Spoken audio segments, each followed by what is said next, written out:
अस्सलामुअलैकुम, welcome to my YouTube channel cooking tasty recipes. आज मैं अपने किचन में बनाने जा रही हूँ मज़ेदार से चिकन के पकोड़े, जिसकी रेसिपी मैं आपके साथ शेयर करूँगी। तो चलते हैं अपनी रेसिपी की तरफ।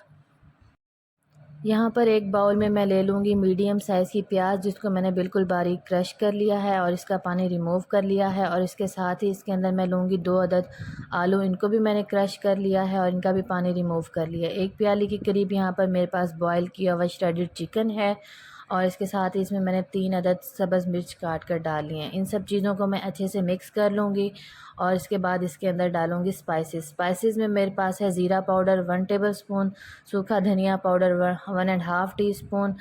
इसके अंदर मैं थोड़ी सी हल्दी ऐड करूँगी, आप चाहें तो इसको स्किप भी कर सकते हैं। सूखा धनिया गरम मसाला इसमें मैंने डाला है 1/2 टीस्पून और इसमें मैंने चाट मसाला डाला है 1 टेबलस्पून। नमक इसके अंदर मैंने लिया है हस्बे ज़रूरत और अब इसके अंदर मैं डाल रही हूँ चिकन पाउडर, आप चाहें तो इसको स्किप भी कर सकते हैं।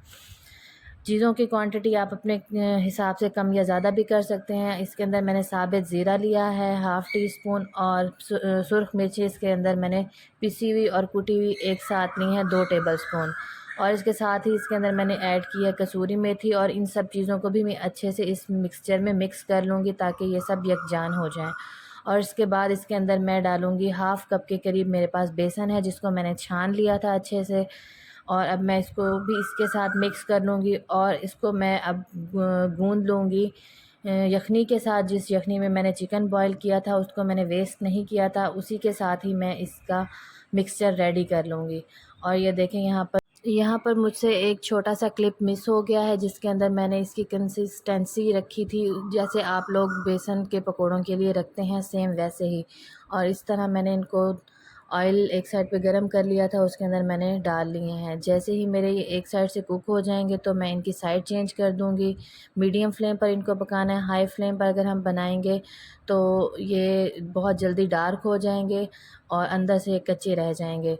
तो मैं इसको मीडियम फ्लेम पर कुक कर लूँगी और साथ ही साथ इनको फ्लिप करती जाऊँगी और इसी तरह से मैं अपने बाकी के मज़ेदार से पकोड़े रेडी कर लूँगी। अगर आपको मेरा ये तरीका अच्छा लगा हो तो मेरे चैनल को ज़रूर सब्सक्राइब करें, मेरी वीडियो को लाइक करें और मुझे कमेंट में बताएं कि आपको मेरी रेसिपी कैसी लगी। तो ये देखिए मैंने सारे बनाकर रेडी कर लिए हैं, बहुत ही मज़ेदार और क्रिस्पी, अंदर से बिल्कुल सॉफ्ट और मज़ेदार से। तो मेरी रेसिपी को ज़रूर घर पर ट्राई करें और इसके साथ ही मुझे इजाज़त दें। अल्लाह हाफ़िज़।